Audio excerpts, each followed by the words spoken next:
The moon of Tyro 7 was glowing bright under the artificial lights of 1,000 spaceships. This was the day the galaxy had been waiting for. The great galactic showcase, held once every 10 years, had returned, and this time, the rumors said, the humans were coming. For many alien races, that was a joke in itself. Massive ships hovered in perfect orbit around the silver moon. Ships shaped like serpents, others like swords, some like glowing crystals. Each vessel represented a species, a military power, a legacy of war and conquest. They came to show off, to intimidate, to prove their superiority in space combat. It was a tradition, one that created fear, respect, and sometimes even peace. But the humans? They were silent for decades. Some thought Earth had gone dark. Others thought they had destroyed themselves. But now, without warning, they sent a fleet. And the crowd was already laughing. Look at those things. One of the Zorkani generals said, pointing through the clear glass of his dreadnought.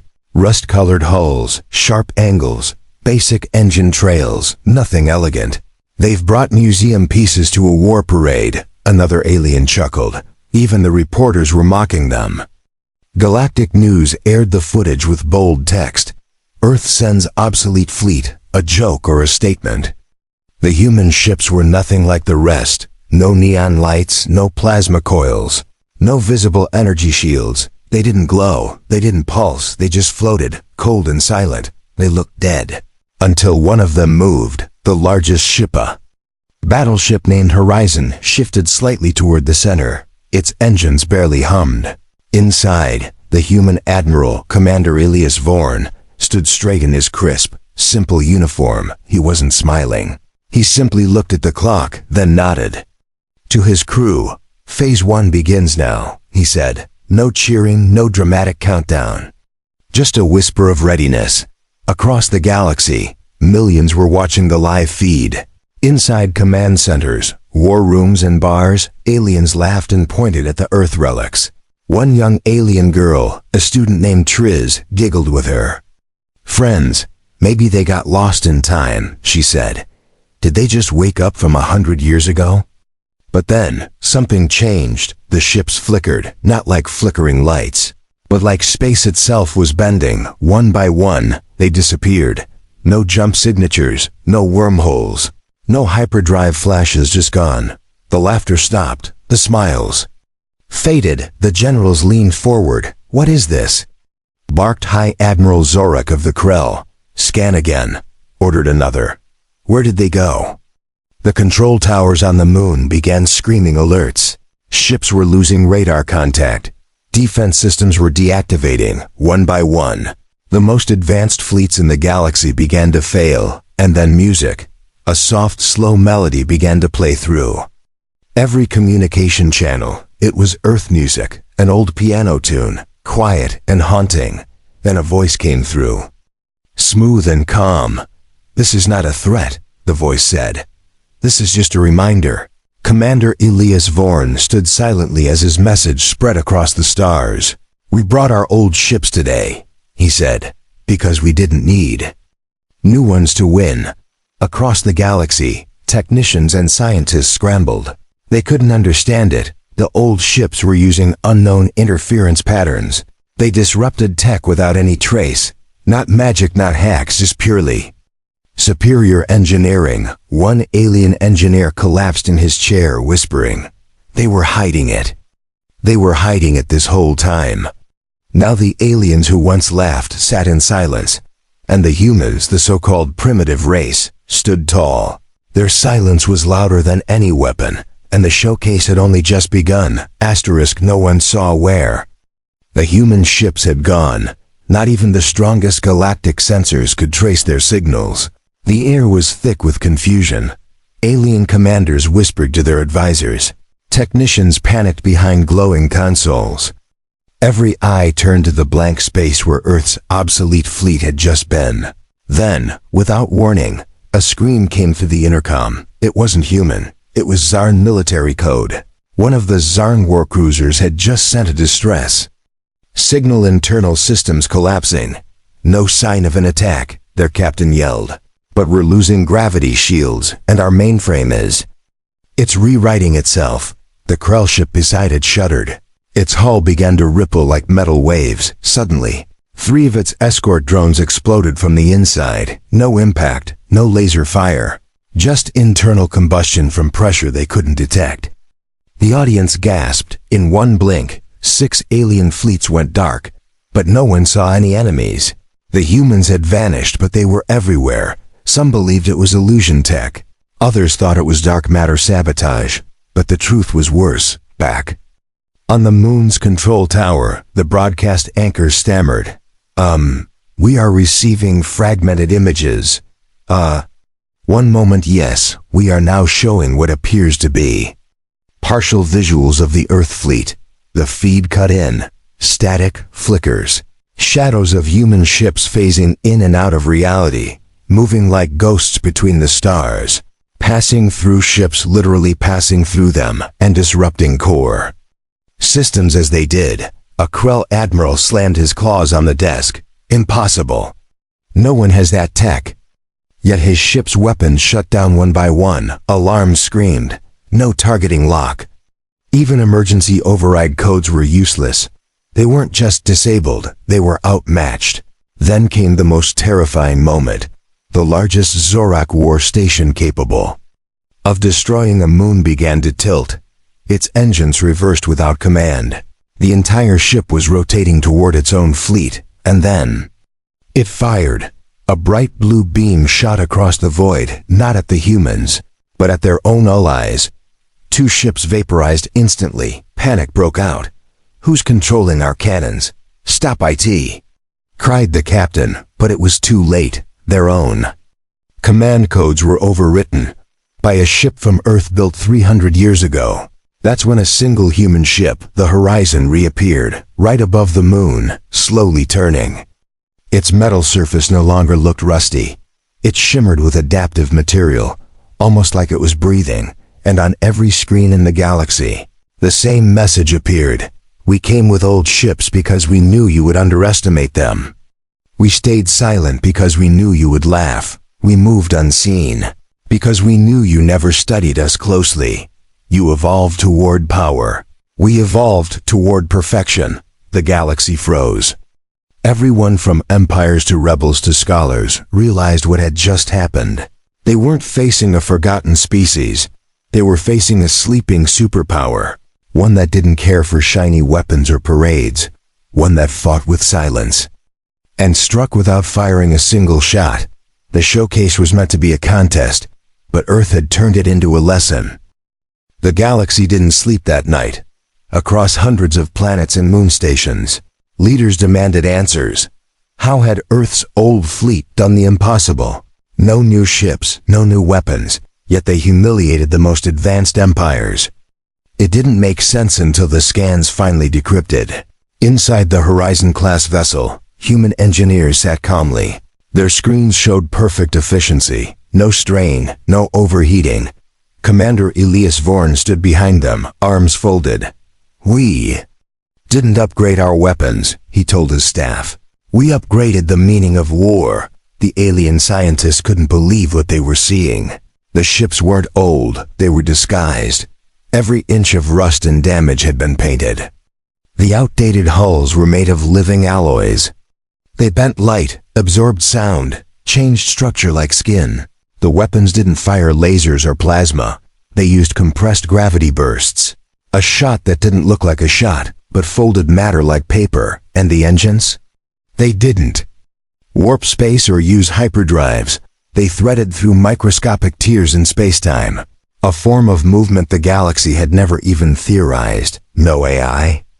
Asked one stunned Zorak scientist. No centralized systems? The human tech reports confirmed. Each ship was run by one pilot, linked through neural interface, feeling the ship as part of their body. A single thought could realign shields, redirect power, change course in milliseconds. Humans didn't automate, they bonded.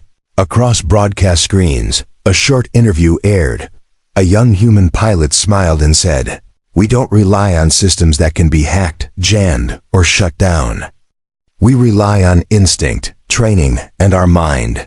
She placed her hand on the hull and whispered, This ship breathes with me. It sent shivers through alien viewers. They realized they weren't just facing ships. They were facing living weapons, guided by living will. At the Galactic Council, emergency meetings were held. What else are they hiding? Someone asked. The answer came quickly. Human archives revealed thousands of decommissioned fleets, each one unique, unpredictable, ancient, but dangerous in a new way. Unlike the other empires that evolved in a straight line, Earth had evolved.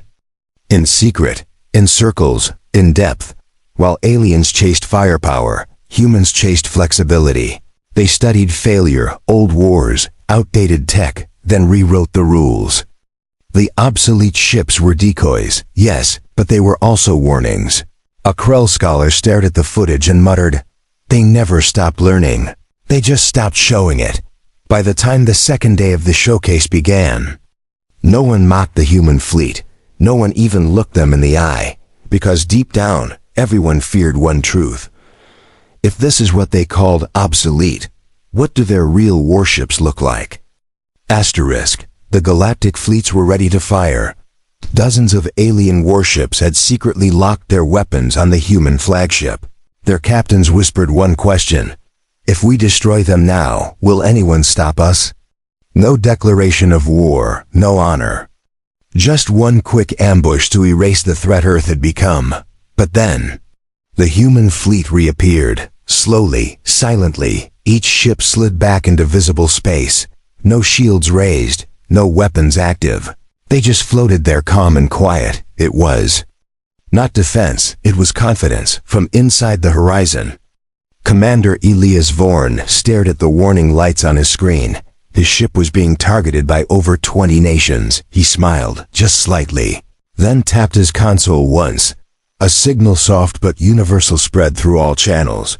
Every alien ship's weapon system deactivated. No malfunction detected. Their AI assistant said, "No explanation available." Cannons refused to power up. Missiles refused to launch. Manual override failed. Emergency codes failed.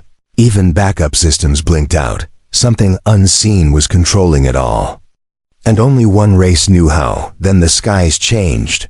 Every alien fleet's monitors began displaying the same video. Footage from old Earth wars, nuclear tests, space battles, orbital strikes, and stealth campaigns. Not glorified victories, but silent lessons. A narrator's voice played over the images. A calm female human voice. "We do not seek war," she said. "We do not enjoy dominance. But when pushed, we remember." Across the moon, silence fell. Leaders who once spoke with pride now listened with caution. They began to understand. This was not a threat, it was a containment. Earth was holding the galaxy back with restraint, not fear. A single move could have turned the showcase into a massacre. But no one fired, because no one could. Inside a quiet station on the edge of the showcase field, a young alien soldier named Triz stared at the footage, her hands shaking. She once laughed at Earth. Now, she whispered, "They could have ended us all in seconds." "But they didn't," her commander replied. "Because they're not here to fight. They're here to show us how close we came to losing everything." That day, no missiles flew, no fleets clashed, no blood spilled, but the lesson was loud. Earth didn't bring war. They brought the warning that stopped one. It became known as the war that never happened. A moment in history where peace arrived dressed like death. And the galaxy listened. Triz had never been outside her homeworld before.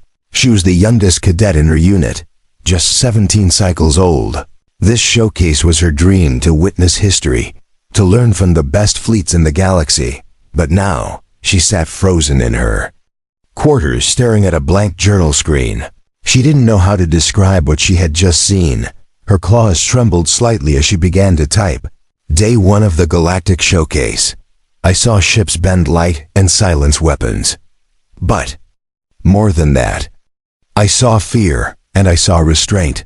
Triz had been raised with one truth: humans were weak, outdated, isolated, behind in tech and tactics. They had no allies, no colonies, no royal bloodlines. She had believed all the rumors, But when the human ships vanished and returned like ghosts, she understood something terrifying. They weren't weak, they were waiting. She paused her journal and looked through the viewport. The Horizon-class flagship still hovered quietly outside. No blinking lights, no guards, no message, just stillness and total control. She wrote more. We laughed at them. Now we pray they stay calm. I wonder, how many years did they let us grow arrogant?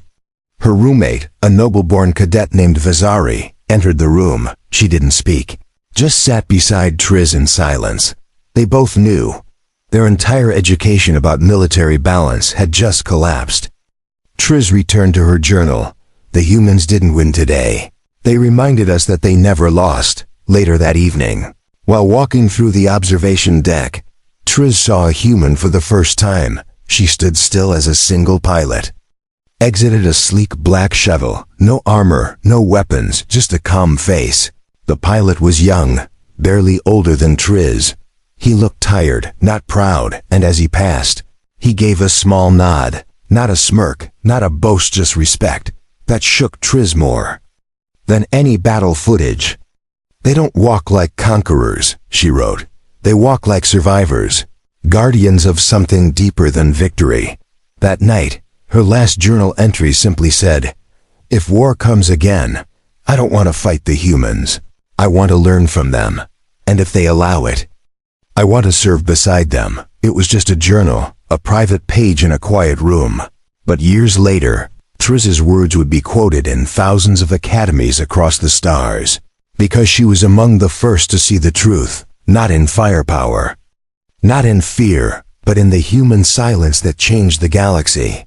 3 days after the showcase, the galaxy still buzzed with confusion. Some called it an illusion, others called it sabotage. But one fact was clear: Earth had planned everything.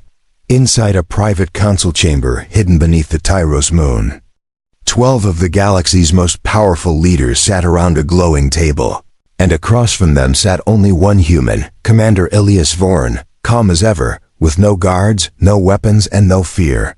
You made fools of us, growled the Krell warlord. You jammed our systems, you disarmed our fleets, hissed the Zarn diplomat. Why? Whispered the soft-spoken arbiter of Ellis. Vorn leaned forward, voice steady. We didn't come here to show off, he said. We came here to intervene before you destroy yourselves.